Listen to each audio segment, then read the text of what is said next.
जगाचं जे काही आर्थिक बॅलन्स आहे हे कसं राखलं जाणार आहे, हे कसं एकत्र एक होणार आहे, याकडे आपण लक्ष देणार आहोत.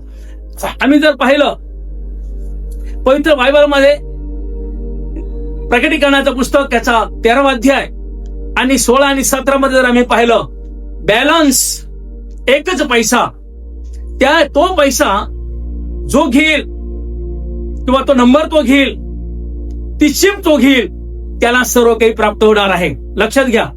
आणि म्हणून तो एक बॅलन्स, आर्थिकल इकॉनॉमिकल बॅलन्स ठेवण्यासाठी आज आम्ही पाहतो की प्रत्येक देशामध्ये जे आर्थिक पैसा आहे ना, त्याला एक नाव असतं. आपण आपल्याकडे म्हणतो भारतामध्ये रुपये, नाही का. आता ते रुपये कसे तयार झालेले आहेत आम्ही पाहतो की युरोप देशामध्ये असा सी काढलेला आहे आणि त्याला 2 रेघा दिलेल्या आहेत. युरोपमध्ये, बरोबर आहे, याला ते रुपये म्हणतात. नंबर 2, आम्ही पाहतो की अमेरिकेमध्ये जर पाहिलं तर त्या ठिकाणी पैशाला डॉलर म्हणतात आणि एस आहे आणि त्या एसला अशा मधोमध 2 रेघा आहेत.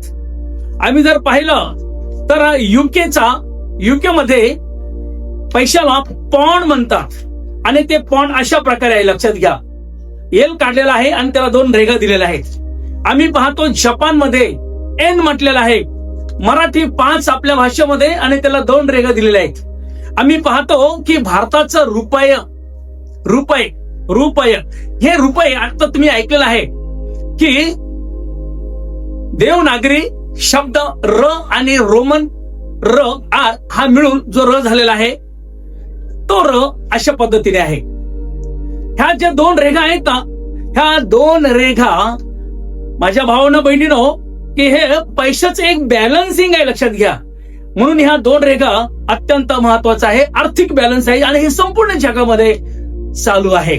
त्या 2 रेघा आर्थिक. आणि हळूहळू काय होणार आहे माहितीये का तुम्हाला, हळूहळू प्रत्येक जगामध्ये हा बदल लवकरात लवकर घडत आहे आणि संपूर्ण पैसा एकाच अधिपत्याखाली 666 खाली येण्याची त्याची यशस्वी वाटचाल होऊ लागलेली आहे. अजून आम्हाला त्याकडं कुठल्याही प्रकारे आम्हाला गदापदा नाहीये.